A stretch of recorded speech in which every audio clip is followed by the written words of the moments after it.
Hello. Hey. Yeah, so my name is Lane. I use they, them pronouns. I am one of the inclusion coordinators at the Victoria Sexual Assault Center, and here with me is, Hi, I'm Shadi, and I'm a counselor at the Victoria Sexual Assault Center, and I also use they, them pronouns. yeah. So Shadi and I have been considering and talking about, what's happening for survivors during this time of COVID, what's happening for different communities. And so we just wanted to kind of share some thoughts with you. And we kind of had some questions to jump from. Yeah, so one of the first things that we were thinking about, how are survivors being impacted by this pandemic?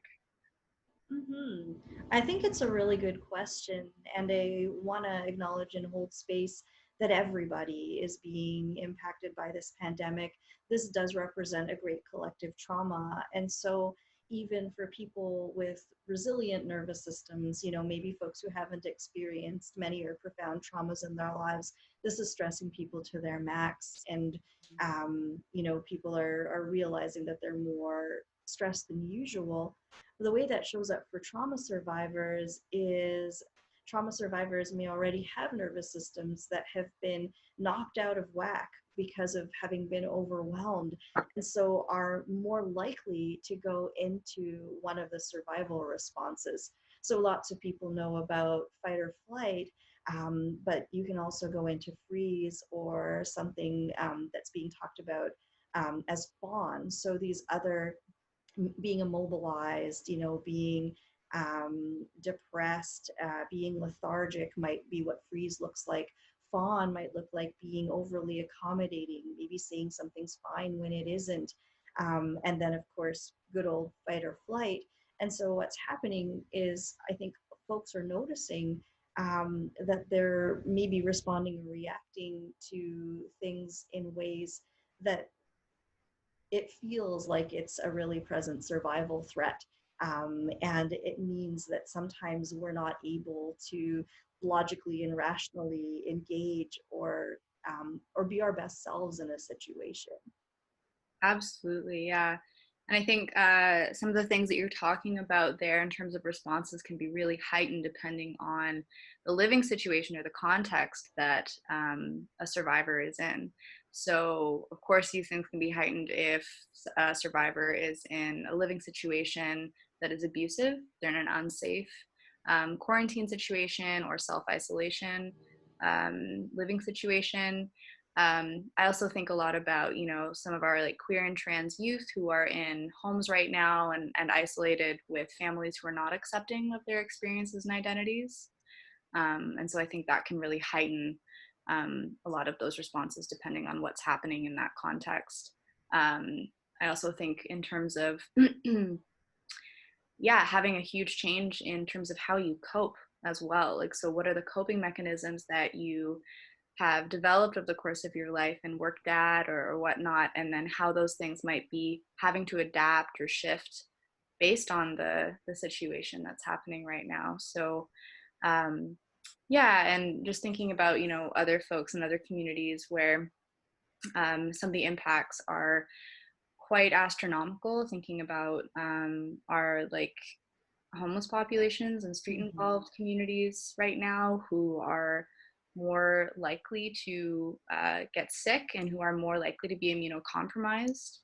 And also for those folks who are experiencing um, a loss of income as well, like financial instability, making our living situations more vulnerable, and which also contributes to nervous system and immune system distress. So, yeah, definitely.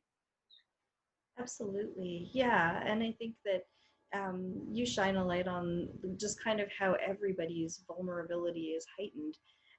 And there are definitely some people and groups of people where like it's really being brought to light how something like this, like really shows how there needs to be more care and more resourcing around things like getting people homed, and like services for people who are dealing with violence, or services for youth, like you said, queer and trans youth, where they might not be in the most supportive of situations. So I mean, there's something about this pandemic, like a hope that I have is that we're some of the things that maybe haven't been as visible before, um, are starting to be things that we can't ignore. And something that I've noticed online, and even in person, to the limited extent that we're engaging virtually with friends, family, and community members, is that there are some places where there have been real community outpourings of support, and mutual support, being mobilized in ways and on a scale that I've never seen before. And the extent to which I see people reaching for each other, when there might be an expectation that it would be everyone for themselves and just total chaos. But you're seeing like, hey, I've got a car. Can I drop off groceries for you? Or, does anyone need an extra mask? Like there are some things I think that are boding well in terms of maybe some enduring social change if we can keep up this momentum. Oh, absolutely. Yeah. Just thinking about the ways in which I've been incredibly reliant on community care, and not just for, and in the midst of this pandemic, but I have been as someone who is immunocompromised, as someone who is disabled and has multiple chronic illnesses. Um, and, being within and working within, queer and trans communities, the sort of mutual aid and community care that we provide to each other, that we give and receive. I'm really excited to see other communities of folks doing those things as well right now, and I'm really hoping that that momentum, like you were saying, can continue, for sure. And I'm thinking about, what are other things that we can do to be well right now. So this, I guess can look like what we can do on our own, depending on the different situations that we're in right now, but also things that we can do together. Yeah. Hmm. And yeah, based on what I said before, I know that often questions about self care, that there are these pat answers, that look like things like getting exercise or meditation or bubble baths, those kinds of things. Yeah. And I mean, those things have their place, but at a time like this, I think the most important thing to bear in mind is that we're all being stretched, to our capacity, and that we might be quite under resourced, and that it is 100% okay, if all you're doing is getting through the day intact.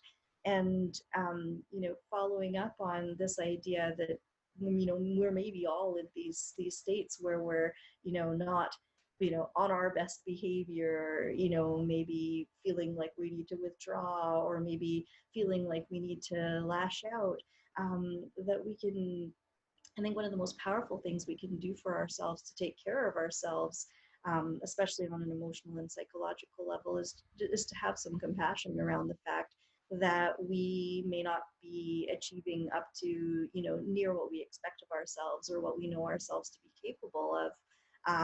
And we may have these grand ideas or plans about, ways in which we want to sustain or resource ourselves right now, and our typical day may look nothing like that, and it's okay. Hmm. Oh, that's, yeah, entirely that. I think about, yeah, those myths of, being productive or using this time wisely. And the insinuation is that you have, like a side hustle happening. You've got, your own you've created your own business and it's booming. It's always within the context of capitalism and producing things Monetizing. that have, yeah, exactly, value, in the ways in which, yeah, I think a lot of the time, for instance, for me that I've been spending has been, yeah, it's been surviving, and I'm taking each day as it comes, basically, because we are in like quite an unknown, uncertain situation right now. We don't know how long this is going to go. So for me, it's been about survival and sustainability in that regard. And I think, also, uh, when I think we were chatting about this, not in this video, but earlier, around the ways in which, if it is okay for you to be productive, if that's the thing that comes to you right now, then that's great as a coping skill or mechanism, right? So, whatever that looks like for you, I think that's really important to say that that's really valid. And that's something that is not wrong or bad. I've been quite lethargic. I oscillate between being lethargic and being really productive, depending on the day. And yeah, I think also inviting a lot of like self compassion to myself has been really important. Also, a lot of gratitude for the ways in which I'm surviving each day, and getting through. Um, yeah, and I also think something around that. So there's this notion of, having to be highly productive, but then also somehow taking this opportunity to heal. I've been seeing a Mm, lot of, like on social media ads targeted towards, heal from CPTSD and trauma and whatnot. Take this opportunity, use it wisely. And I think, usually going along with those like meditation apps and whatnot. And yeah, this whole notion around, the self-healing industry, right? mm, I think that that is something that can be quite damaging as well, trying to force oneself to heal in the midst of a pandemic, you know. uh, yes. yeah, so feeling, if you're feeling that pressure to kind of take this time to all of a sudden to thrive and to be well mentally, physically, spiritually, emotionally, you know, yeah, like that's not something that has to be an immediate, thing that happens, basically. Hmm. Yeah. Yeah, I'm really, really glad you brought that up because I think the important things to bear in mind is, we always talk about the importance of safety and stabilization as a prerequisite to doing some of this deeper healing. And the metaphor we use is, just like when you cut yourself, that wound can't heal if you keep ripping off the band-aid and you keep disrupting that scab. And right now, we're at such a state of destabilization and a perceived lack of safety because of this pandemic. And so the idea or expectation that people are supposed to be moving forward um, in healing without that foundation of safety and stabilization is pretty unrealistic. So really what our responsibility is, yeah, just to try and maintain something of a semblance of safety and stability as best we can. And maybe that's going to be the piece we can do right now. And it might not look really earth shattering. Um, but I think something else that has come up for me is just the importance of rest as healing or rest as productive. So kind of tying back in with, yeah, everything sort of being centered around like capitalist attitudes or mindsets, we forget that in order for us to repair physically, mentally, emotionally, we actually need rest. We need sleep. Our bodies need to slow down. And so it might look like you're doing nothing, but you're doing like a whole heck of a lot. Just being. So also to actually have some recognition and appreciation for that too. Absolutely, yeah. Oh, thank you so much, for sharing your thoughts on that. Yeah, I think that, in terms of like moving forward, with self-care, community care, however you're thinking about it, just I think some of the key things that I'm hearing also from you is, around self-compassion, taking that time to rest, to not be productive or to be productive, whatever is coming to you, and whatever you need to do, whatever, you need to do to get through, this, basically. So thank you so much for sharing your thoughts on that. Oh, you're welcome, and yourself as well. You know that I always enjoy chatting. Bye.